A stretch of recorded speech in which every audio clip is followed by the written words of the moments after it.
Sir ఒక విషయంలో మాత్రం ఇండస్ట్రీ మొత్తమే కాదు, మొత్తం 2 రాష్ట్రాల తెలుగు ప్రజలు కూడా మీరు చాలా బాగుండాలని చెప్పి కోరుకున్నారు అందరూ. అంటే మీ హెల్త్ ఒక్కసారిగా ఒక చిన్న ఆర్టికల్ రాగానే ఫస్ట్ నేను కూడా ఇమ్మీడియట్ గా కాల్ చేశాను, సార్ ఇది రైట్ న్యూసా, మీరు ఇబ్బంది లేకపోతే చెప్పండి, ఎందుకంటే మా టీవీలో కూడా రేపు వస్తుంది, రోషన్ కూడా తెలియకుండా న్యూస్ స్ప్రెడ్ చేశాడు నా మీద వస్తుందేమో, దీంట్లో దాయాల్సిందేం లేదు కానీ మిమ్మల్ని అడిగాను నేను ఇమ్మీడియట్ గా. మా ఫాదర్ వచ్చిన ఇదే ఆయనకి నేను ఎప్పుడు సదాశ దేవతలు ఉంటారు చూసి వాళ్ళందరికీ చెప్తున్నా, ఎప్పుడు తప్పుగా అసలు మాట నోట్లోంచి రాకూడదు చెడుగా.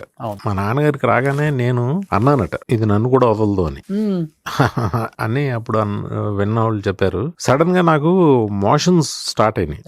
ఒక లైపోసెక్షన్ ఏదో చేయించాను, దాని తర్వాత ఒక 6-7 months అదే అప్పుడు ఏదో జరిగింది, జరిగి ఎక్కువ మోషన్స్ అవుతా ఉండేవి. చూస్తే సమ్ లివర్ లో ఒక పార్ట్ ఇట్ వాజ్ హార్డ్ అయిపోయింది, ఏదో అది గాల్ బ్లాడర్ లోంచి.